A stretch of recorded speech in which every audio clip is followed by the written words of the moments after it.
Assalamualaikum warahmatullahi wabarakatuh. Izin memperkenalkan diri, nama saya Aini Ulwisifa, NIM 182100150. Insya Allah kali ini saya akan memaparkan hasil penelitian saya yang berjudul pengembangan LKPD berbasis neuroscience melalui metode Think Talk Write dalam pembelajaran menulis teks puisi. Adapun dosen pembimbing saya yaitu yang pertama ada Ibu Diana Sanfauzia MPD, kemudian yang kedua ada Bapak Dida Firmansyah MPD. Dalam kesempatan kali ini juga saya akan membahas beberapa pembahasan, yakni yang pertama ada latar belakang, yang kedua ada tujuan penelitian, yang ketiga ada metode penelitian, yang keempat ada hasil dan pembahasan, dan yang terakhir ada kesimpulan. Selanjutnya kita akan membahas ke pembahasan yang pertama, yakni latar belakang masalah. Nah, penelitian ini dilatar belakangi oleh beberapa masalah. Yang pertama, siswa kesulitan dalam memahami pembelajaran menulis teks puisi. Seperti yang kita ketahui bahwa menulis merupakan poin terakhir yang paling sulit atau yang paling sukar dalam keterampilan berbahasa. Nah, berdasarkan pendapat Fauzia 2016 halaman 159 bahwa standar kompetensi menulis itu sangat penting dikuasai oleh siswa. Tentunya hal ini bertujuan untuk bekal bagi siswa itu sendiri agar terampil dalam menulis. Nah, maka dari itu perlu adanya media yang mampu membantu atau meningkatkan kreativitas bagi siswa. Hadirlah LKPD berbasis neuroscience untuk membantu kesulitan siswa dalam proses menulis, khususnya dalam menulis teks puisi. Kemudian latar belakang masalah yang kedua yakni belum adanya pembaharuan bahan ajar. Terkhusus di lokasi penelitian saya ternyata belum adanya penerapan LKPD. Kemudian latar belakang masalah yang ketiga yaitu kurang memaksimalkan peranan media ramah otak atau kurang memaksimalkan peranan otak itu sendiri. Nah, di era digitalisasi seperti ini, kita terlalu fokus terhadap media-media yang canggih sehingga melupakan media paling canggih, media tercanggih yakni otak itu sendiri. Latar belakang masalah yang terakhir yakni kekeliruan dalam penerapan metode saat pembelajaran. Kegiatan pembelajaran yang paripurna adalah kegiatan pembelajaran yang terarah, sehingga perlu adanya penerapan metode yang tepat. Pembahasan selanjutnya yaitu tujuan penelitian. Berdasarkan rumusan masalah, penelitian ini bertujuan untuk menganalisis yang pertama, proses pengembangan LKPD materi teks puisi berbasis neuroscience melalui metode Think Talk Write. Kemudian yang kedua, kelayakan LKPD materi teks puisi berbasis neuroscience melalui metode Think Talk Write menurut ahli akademisi dan ahli praktisi. Kemudian yang ketiga, respons siswa terhadap LKPD materi teks puisi berbasis neuroscience melalui metode Think Talk Write.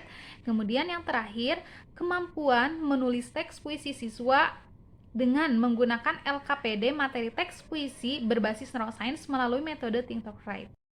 Selanjutnya ada metode penelitian. Metode penelitian kali ini menggunakan metode penelitian R&D. Nah, adapun prosedur penelitiannya yakni yang pertama ada penelitian dan pengumpulan data, di mana peneliti mengumpulkan data-data terlebih dahulu. Selanjutnya ada perencanaan, yakni perencanaan dalam pembuatan produk. Kemudian ada pengembangan produk, kemudian ada validasi produk, yakni yang dilakukan oleh ahli praktisi dan ahli akademisi. Dan selanjutnya ada tahap uji coba. Di tahap uji coba ini, yang pertama ada tahap uji coba terbatas, kemudian apabila berhasil lanjut ke tahap uji coba luas, dan yang terakhir yaitu pembuatan produk akhir. Adapun untuk subjek penelitiannya, yang pertama uji coba terbatas itu dilaksanakan di SMA 1 Rongga dengan jumlah siswa 13 orang. Nah, untuk uji coba luas dilaksanakan di SMA Muslimin Rongga dengan jumlah siswa 20 orang. Mohon maaf ada kesalahan penyantuman jumlah siswa. Selanjutnya, proses pengumpulan data dilakukan dengan Cara yang pertama yaitu observasi, yang kedua wawancara, yang ketiga menyebarkan angket, dan yang terakhir yaitu tes. Untuk observasi itu dilakukan kepada guru dan siswa. Kalau untuk wawancara dilakukan terhadap guru, kemudian untuk angket itu guru dan siswa. Untuk tes hanya siswa saja. Pembahasan selanjutnya yaitu hasil dan pembahasan.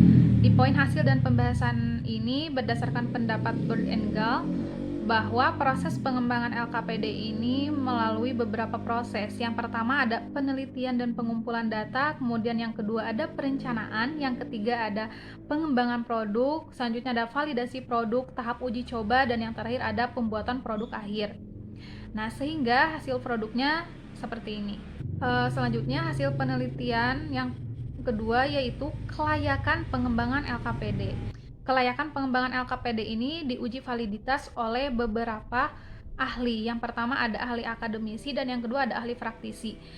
Ahli akademisi yaitu validator pertama dan kedua masing-masing memberikan presentase 100% terhadap LKPD berbasis neuroscience ini, sehingga validator ketiga 88%, validator yang keempat memberikan presentase 92% dan masuk dalam kategori sangat layak.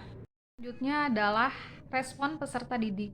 Yang pertama, respon siswa di uji coba terbatas mendapatkan presentase 80%, kemudian respon siswa di uji coba luas mendapatkan presentase 84%. Selanjutnya yaitu hasil menulis siswa, yaitu keterampilan siswa dalam menulis teks puisi. Di uji coba terbatas, nilai yang dihasilkan oleh siswa yakni 67. Di uji coba luas mencapai 80 dan nilai rata-rata dari uji coba terbatas dan uji coba luas yakni 73,5. Pembahasan yang terakhir yakni kesimpulan dan saran. Simpulan yang dapat diambil dari penelitian pengembangan LKPD berbasis neuroscience melalui metode Think Talk Write dalam pembelajaran menulis teks puisi pada proses pengembangan, yakni proses pengembangan LKPD berbasis neuroscience melalui metode Think Talk Write dalam pembelajaran menulis teks puisi siswa SMA telah dihasilkan produk pembelajaran yang mampu meningkatkan kreativitas siswa. Mengapa? Sebab LKPD ini memiliki karakteristik yang cocok diterapkan bagi siswa SMA.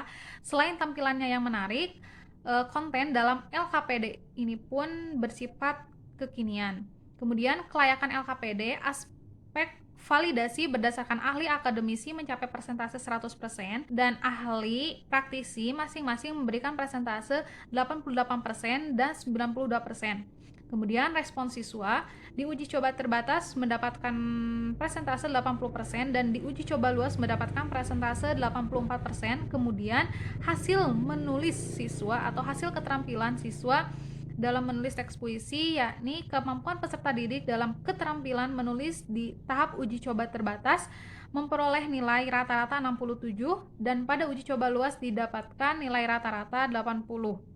Sehingga nilai kumulatif di uji coba terbatas dan uji coba luas 73,5. Adapun saran dalam penelitian kali ini yakni yang pertama, pengembangan LKPD berbasis neuroscience melalui metode Think Talk Write dapat dijadikan salah satu alternatif dalam pembelajaran menulis teks puisi. Kemudian yang kedua, alangkah lebih baiknya menggunakan LKPD itu secara berkelanjutan. Kemudian yang ketiga ada LKPD berbasis neuroscience ini diharapkan mampu mengatasi permasalahan pada siswa. Lalu LKPD berbasis neuroscience ini bermanfaat bagi guru dalam proses pembelajaran sekaligus menjadi tantangan dalam mengkolaborasikan metode dan media yang cocok dalam meningkatkan hasil belajar siswa. Dan yang terakhir, rekomendasi untuk peneliti yang akan melakukan penelitian serupa guna mempersiapkan dengan matang konsepnya jelas juga terarah. Alhamdulillahirrahmanirrahim, pemaparan telah selesai. Mohon maaf apabila banyak kesalahan. Terima kasih. Wassalamualaikum warahmatullahi wabarakatuh.